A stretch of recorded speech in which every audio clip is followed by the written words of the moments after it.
In October 1968, once again, a manned mission is launched. And for the first time, humans are successfully sent into space by America. Then comes Apollo 8, in which 3 astronauts are sent close to the moon, but they don't land on it. 3 months later, in March 1969, the lunar module is tested, in which a part of the spacecraft is supposed to land on the moon. And exactly 2 months after that, in May 1969, once again 3 astronauts are selected and they are put through every training required for Apollo 11. But in this mission, they won't land on the moon either. Here's something worth noting: NASA's speed of evolution had picked up pace rapidly, with a new mission being launched every 2 to 3 months. On the other hand, if we look at the speech made by the American president that they would reach the moon before the end of this decade, maybe by now there wasn't much time left. On July 19th, 1969, finally the Apollo 11 mission is launched. 2, 1, 0, all engine running. Liftoff. We have a liftoff. 32 minutes past the hour. Liftoff on Apollo 11. 38-year-old Commander Neil Armstrong was leading this mission.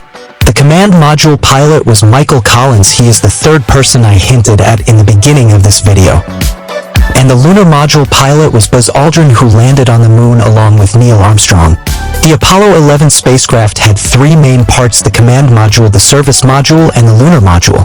The first 2 parts together are referred to as CSM, command and service module. And out of all 3, only the lunar module was the part that would detach and land on the moon. And during the return journey, the same lunar module would reattach to the CSM from which the return trip to Earth was planned. To launch the spacecraft, the Saturn V rocket was used. Before launch, it was loaded with 1 million gallons of kerosene, liquid oxygen, and liquid hydrogen. The total weight of this rocket became 3,050,000 kilograms.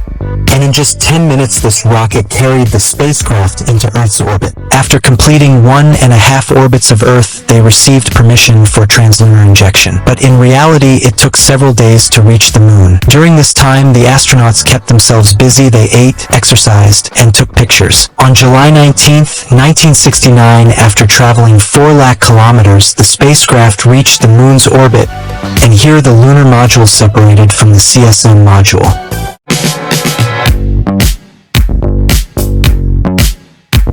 But only Neil Armstrong and Buzz Aldrin got the chance to walk on the moon. Michael Collins didn't. And maybe that's the reason why most people don't really know his name. As the spacecraft re-entered the atmosphere, its parachutes deployed, and then it landed in the ocean. That's what made the flag appear to wave. A question was raised: why don't we see any stars in the background of the photos taken by Neil Armstrong and Buzz Aldrin on the moon?